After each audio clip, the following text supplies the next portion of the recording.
السلام علیکم۔ آج ہم جانیں گے ہمارے پیارے نبی حضرت محمد صلی اللہ علیہ وسلم جب اس دنیا میں تشریف لائے۔ سنو اپنے نبی کی پیدائش کا واقعہ، جسے سن کر دل خوش ہو جائے گا۔ ہمارے پیارے آقا حضرت محمد صلی اللہ علیہ وسلم اللہ کے سب سے محبوب نبی ہے۔ آپ کی پیدائش اور آپ کی ساری زندگی معجزے سے بھری ہوئی تھی، کیونکہ آپ جیسا نہ کوئی آیا ہے اور نہ کوئی آئے گا۔ حضرت حسان رضی اللہ عنہ جو اسلام کے پہلے شاعر تھے، حضور نبی اکرم صلی اللہ علیہ وسلم کی شان میں یہ نعت پڑھتے ہیں کہ حضور آپ جیسا حسین و جمیل نہ کسی ماں نے جنا ہے اور نہ ہی کوئی ماں جنے گی۔ جب نبی اکرم صلی اللہ علیہ وسلم اپنی والدہ کے پیٹ میں تھے تو بی بی آمینہ کی پیشانی پر ایک نور چمکتا تھا۔ بی بی آمینہ کہیں بھی تشریف لے جاتی تو بادل آپ پر سایہ کرتے، درخت جھک کر آپ کو سلام کرتے اور پتھر بول کر سلامی بھیجتے۔ جب نبی اکرم صلی اللہ علیہ وسلم کی پیدائش مبارک ہوئی تو پورے آسمان پر نور ہی نور پھیل گیا۔ دنیا کے تمام بت اور مورتیاں گر پڑے۔ حضرت جبرائیل علیہ السلام نے مشرق و مغرب، شمال و جنوب میں جشن ولادت کے خوشی میں جھنڈے لگائے۔ فرشتے آپ کے استقبال کے لیے آسمانوں سے نازل ہوئے اور ہر اندھیرا اجالا میں بدل گیا۔ حضور نبی اکرم صلی اللہ علیہ وسلم کی ولادت بسعادت کے متعلق آپ کے دادا جان حضرت عبد المطلب فرماتے ہیں کہ میں کعبۃ اللہ کا طواف کر رہا تھا کہ اچانک میں نے دیکھا کہ کعبہ چاروں طرف سے جھکا اور مقام ابراہیم میں سجدہ کرنے لگا۔ اسی دوران کعبہ سے اللہ اکبر کی صدائیں سنائی دینے لگی۔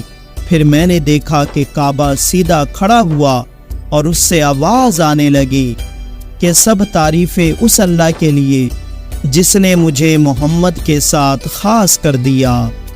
حضور اکرم صلی اللہ علیہ وسلم کے دادا جان فرماتے ہیں کہ میں نے کعبہ شریف کے ہر رکن کو آپس میں ایک دوسرے پر سلام بھیجتے سنا۔ جب میں باب صفا سے باہر کی جانب گیا تو زمین کی ہر چیز اللہ کی تعریف کر رہی تھی۔ پھر میں نے یہ آواز سنی، قد جاءکم رسول اللہ، یعنی تمہارے پاس تمہارا رسول تشریف لے آیا ہے۔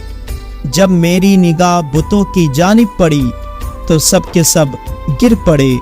رسول اکرم صلی اللہ علیہ وسلم کے دادا جان کہتے ہیں کہ یہ سب کچھ دیکھ کر مجھے بہت حیرانی ہوئی اور میں اپنی آنکھیں مننے لگا کہ شاید میں کوئی خواب تو نہیں دیکھ رہا، مگر یہ حسین منظر حقیقت تھا۔ اس کے بعد جب میں گھر پہنچا تو میں نے گھر کے چاروں طرف عجیب و غریب نورانی پرندے اڑتے ہوئے دیکھے جو کہ فرشتے تھے۔ گھر کے اندر سے مشک و عنبر سے بھی میٹھی خوشبو آ رہی تھی۔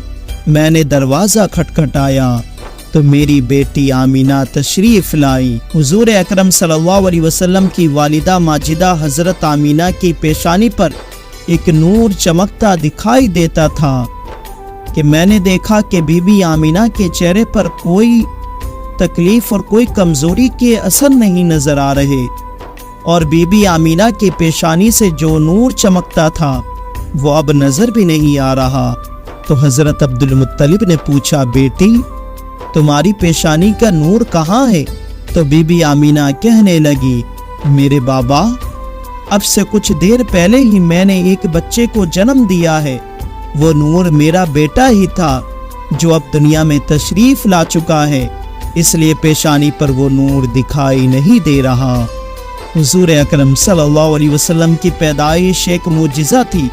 آپ کی والدہ کو بچہ پیدا ہوتے وقت کی تکلیف بھی محسوس نہیں ہوئی اور آپ بالکل پاک و صاف اور چمکتے ہوئے اس دنیا میں تشریف لائے۔ بی بی آمینہ فرماتی ہیں کہ نبی اکرم صلی اللہ علیہ وسلم کی پیدائش کے بعد ایک غیب سے آواز آئی۔ میں نے سنا کہ پکارنے والا کہہ رہا تھا کہ اس کا نام محمد رکھنا، یہ بچہ وہی ہے جس کا ساری دنیا کو انتظار تھا۔ جو دنیا کے اندھیروں اور کفر و جہالت کا خاتمہ کرے گا۔ یہ بچہ پوری دنیا میں روشنی پھیلائے گا۔ یہ بچہ وہ آخری نبی ہے جس کے آنے کی خبر تمام نبی دیتے رہے۔ اس کا نام آسمانوں پر محمود ہے اور تورات میں موید ہے، زبور میں ہادی ہے، انجیل میں احمد ہے اور قرآن میں طٰہٰ، یاسین اور محمد ہے صلی اللہ علیہ وسلم۔ یہ ہے ہمارے نبی کی ذات، جن جیسا نہ کوئی دنیا میں آیا ہے نہ آئے گا، جن جیسا نہ کسی ماں نے جنم دیا ہے نہ کوئی ماں جنم دے سکے گی۔ ہمارے نبی کی شان سب سے اعلیٰ ہے، آپ اللہ کے سب سے محبوب نبی ہے۔ یا نبی اگر آپ نہ ہوتے تو ہمارا کیا ہوتا؟ ہم اللہ کا شکر ادا کرتے ہیں کہ اللہ نے ہمیں آپ کا امتی بنایا، تو آپ بھی اللہ کا شکر ادا کریں کہ اللہ نے آپ کو حضرت محمد صلی اللہ علیہ وسلم کا امتی بنا کر اس دنیا میں بھیجا۔